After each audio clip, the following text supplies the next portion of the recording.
Burkina ফাসোর শাসক Ibrahim Traore আবারও নতুন করে সংবাদের শিরোনামে তিনি দেশবাসীকে জানিয়েছেন গণতন্ত্র ভুলে যেতে হবে। বুরকিনা ফাসোতে গণতন্ত্র প্রতিষ্ঠার কোনো কাজ ইব্রাহিম ট্রাওরে করছেন না।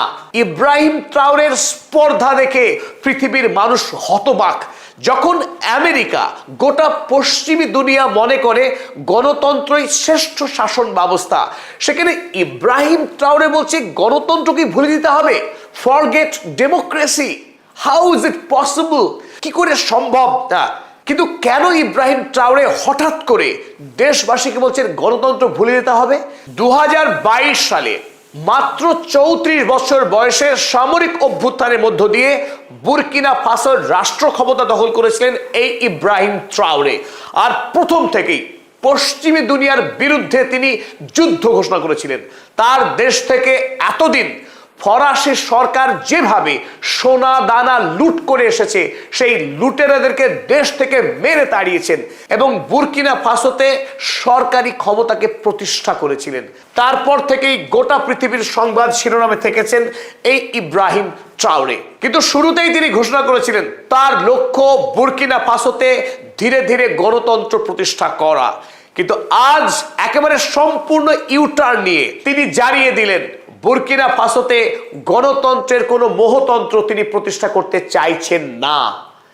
ইতিমধ্যেই রাজনৈতিক দলগুলোকে আনুষ্ঠানিকভাবে নিষিদ্ধ ঘোষণা করেছেন। কিন্তু কি কারণে ইব্রাহিম ট্রাওরে দেশবাসীকে গণতন্ত্র ভুলে যেতে বলেছেন, চলুন আমরা দেখে নেওয়ার চেষ্টা করি। People need to forget about the issue of democracy.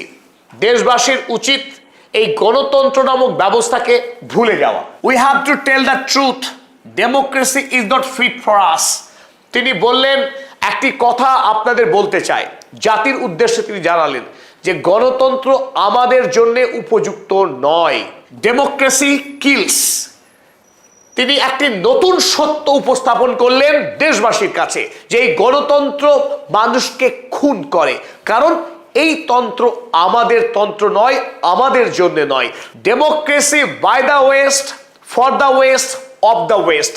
অর্থাৎ তার মতে পশ্চিমারা আফ্রিকায় গণতন্ত্র প্রতিষ্ঠা করে লুণ্ঠনের জন্য, শোষণের জন্য, আফ্রিকার মানুষদের রক্ত চুষে খাওয়ার জন্য। তাই গণতন্ত্র বুরকিনা ফাসোর জন্য উপযুক্ত নয় তার দাবি। তার মতে এই গণতন্ত্র মিছে মোহমন্ত্র, শোষণের যন্ত্র পশ্চিমাদের। তিনি বলছেন look at Libya, it's a prime example right next to us.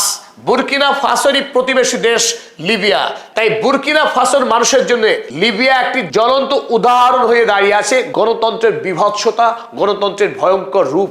Everywhere they try to establish democracy in the world. গোটা পৃথিবীতে পশ্চিমারা গণতন্ত্র প্রতিষ্ঠা করার চেষ্টা করে। It's done with bloodshed. আর তারা রক্তের মধ্য দিয়ে এই গণতন্ত্র প্রতিষ্ঠা করে। Democracy is slavery. অসাধারণভাবে উপন্যাসিক জর্জ অরওয়েল যেমন বলেছিলেন ফ্রিডম ইজ স্লেভারি, একইভাবে ইব্রাহিম ট্রাওরেও বললেন পশ্চিমা গণতন্ত্র আসলে আফ্রিকাবাসীর জন্য দাসত্ব। আর তাই তিনি বুরকিনা ফাসোতে এই মহা সংগ্রাম শুরু করেছেন। যতদিন পর্যন্ত তিনি আফ্রিকাকে পশ্চিমাদের হাত থেকে রক্ষা করতে না পারছেন, ততদিন তিনি শান্ত হবেন না। তিনি বলছেন মহাবিদ্রোহী রণক্লান্ত, আমি সেই দিন হব শান্ত, যবে উৎপীড়িতের ক্রন্দন রোল আকাশে বাতাসে ধ্বনিবে না, অত্যাচারীর খড়গ কৃপান ভীম রণভূমে রণিবে না, বিদ্রোহী রণক্লান্ত, আমি সেই দিন হব শান্ত। শুধু কথা দিয়েই নয়, ইব্রাহিম ট্রাওরে সংকল্পকে বাস্তবায়িত করে দেখিয়েছেন। দারিদ্র পীড়িত, যুদ্ধ বিধ্বস্ত বুরকিনা ফাসো আফ্রিকার একটি অকিঞ্চিতকর, নামহীন, খ্যাতিহীন দেশ, যে দেশের নাম আজ থেকে 4 বছর আগে পৃথিবীর খুব কম মানুষই শুনেছিলেন। কিন্তু আজ বুরকিনা ফাসো ইব্রাহিম ট্রাওরের দৌলতে সারা পৃথিবীর মানুষের কাছে পরিচিত হয়ে উঠছে। কারণ ইব্রাহিম ট্রাওরে এই